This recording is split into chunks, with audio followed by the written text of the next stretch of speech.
अभिलाष यादव जी भोपाल से। राधे राधे महाराज जी। राधे राधे महाराज जी। महाराज जी, पिछले एक वर्ष में जब से आपका सत्संग सुना है, श्री जी की कृपा से 1,54,00,000 नाम जप हो गया महाराज जी, जिसमें मुझे परोपकार की भावना उत्पन्न हो रही है महाराज जी। अभी इनका कहना था कि जैसे कोई दीनहीन या किसको देखता हूं तो अपना भजन दे देता हूं कि मेरा इतना भजन उनको दे दो। तो महाराज जी, ऐसा करने से भजन नष्ट हो? नहीं, पहले तो अपने लक्ष्य तक पहुंचो पहले, नहीं तो बीच में लुट जाओगे। भगवत प्राप्ति जब तक ना हो, अब तुम्हारे को प्रक्रिया बदलनी चाहिए। जो भजन करो वो भगवान को समर्पित करो, जो भजन करो वो भगवान को समर्पित करो। जिसको दीन दुखी देखो तो तन से धन से सुख पहुंचाने की चेष्टा करो और मन से भावना करो, भगवान आप तो परम उदार हो, आप इसे ठीक कर दो। भजन भगवान को दो, प्रार्थना भगवान से करो।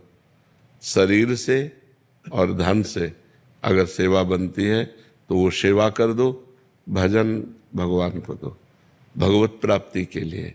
जब तक भगवत प्राप्ति ना हो जाए तब तक भजन खर्चा करने का बिल्कुल अधिकार नहीं रखना चाहिए। महाराज जी, उस समय मन बहुत द्रवित हो जाता है, तो तन से सेवा कर दो और मन से प्रार्थना कर दो। आपका भजन तो थोड़ा है ना, तो भगवान अपार करुणा सिंधु हैं, तो हम प्रार्थना करते हैं कि भगवान इसके कर्म को आप नष्ट कर दो, इसको सुख प्रदान करो। हे भगवान, आप इसके दुख को दूर करो। ये तो हर भक्त विनय कर सकता है। तो विनय करना, शरीर से और धन से सेवा करना, भजन को भगवान के चरणों में समर्पित करना, वो सिर्फ भगवत प्राप्ति के लिए।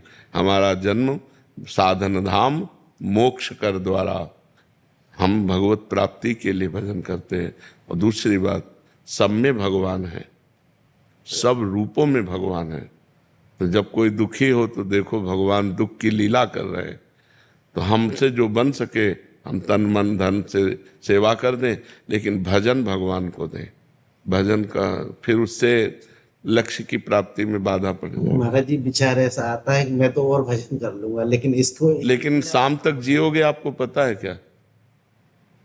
शाम तक आप जियोगे क्या, ये कोई गारंटी तो है नहीं ना। तो पहले हम अपना कार्य करते हैं मनुष्य जीवन का, पहले अपना कल्याण करें, अपने को भगवत प्राप्ति करें। तो जब आप भगवत प्राप्त हो जाओगे तो वासुदेवा सर्वम, कोई जीव बचा ही नहीं, सब भगवान ही है। यही अनुभव हो जाएगा। सिय राम में सब जग जानी। तो नाटक मंच पर दुख सुख का नाटक कर रहा है, वस्तुतः वो परमात्मा है, ऐसा ज्ञान हो गया तो ये वृत्ति भी चली जाएगी। समझ रहे ना? असलियत में परमार्थ में पहले तुम चढ़ो, तुम अध्यात्म को प्राप्त हो। तो जब तुम्हारा चश्मा बदलेगा तो सर्वम खलमिदम ब्रह्म, सब ब्रह्म विराजमान है। तो दुख सुख का कोई खेले नहीं है। माया में दुख सुख है, जैसे स्वप्न में दुख सुख होता है तो जागृत में मिट जाता है, ऐसे ही जागृत का दुख सुख ज्ञान में मिट जाता है।